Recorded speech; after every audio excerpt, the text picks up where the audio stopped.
Sheikh Ab el-Ghanem and his swarthy followers sat in silence on their ponies and watched the mad Nasara sweating and cursing as they urged on 200 native porters in an effort to drag a 9-ton generator truck through the muddy bottom of a small stream. Nearby, Gerald Bain leaned against the door of a muddy touring car in conversation with the two girls who occupied the back seat. "How you feeling, Naomi?" he inquired. "Rotten." "Touch of fever again?" "Nothing but since we left Ginger. I wish I was back in Hollywood, but I won't ever see Hollywood again. I'm going to die here."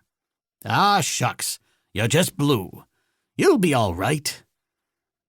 "She had a dream last night," said the other girl. "Naomi believes in dreams." "Shut up," snapped Miss Madison.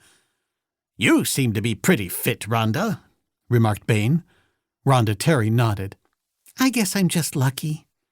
"You'd better touch wood," advised the Madison. Then she added, "Rhonda's physical, purely physical. No one knows what we artistes suffer with our high-strung, complex, nervous organizations." "Better to be a happy cow than a miserable artiste," laughed Rhonda. "Beside that, Rhonda gets all the breaks," complained Naomi. "Yesterday, they shoot the first scene in which I appear. And where was I? Flat on my back, with an attack of fever, and Rhonda has to double for me, even in the close-ups." "It's a good thing you look so much alike," said Bain. "Why, knowing you both as well as I do, I can scarcely tell you apart." "That's the trouble," grumbled Naomi. "People see her and think it's me."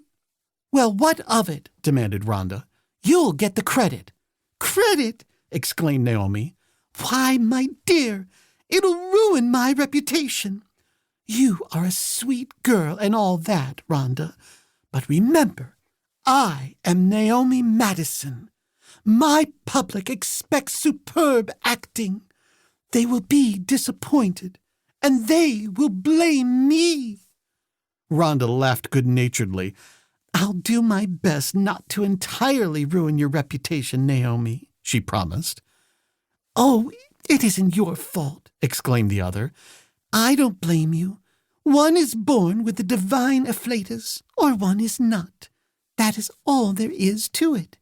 It is no more your fault that you can't act than it is the fault of that sheik over there." "What a disillusionment that sheik was!" exclaimed Rhonda. "How so?" asked Bain.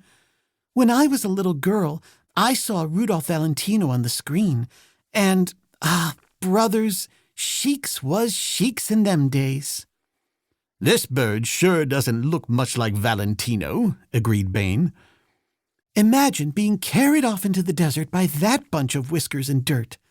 And here I've just been waiting all these years to be carried off." "I'll speak to Bill about it," said Bain. The girl sniffed. "Bill West's a good cameraman, but he's no sheik. He's just about as romantic as his camera." "He's a swell guy," insisted Bain. "Of course he is. I'm crazy about him. He'd make a great brother." "How much longer we got to sit here?" demanded Naomi peevishly. "Until they get the generator truck and 22 other trucks through that mud hole." "I don't see why we can't go on. I don't see why we have to sit here and fight flies and bugs." "We might as well fight 'em here as somewhere else," said Rhonda. "Orman's afraid to separate the safari," explained Bain. "This is a bad piece of country. He was warned against bringing the company here. The natives never have been completely subdued, and they've been acting up lately." They were silent for a while, brushing away insects and watching the heavy truck being dragged slowly up the muddy bank.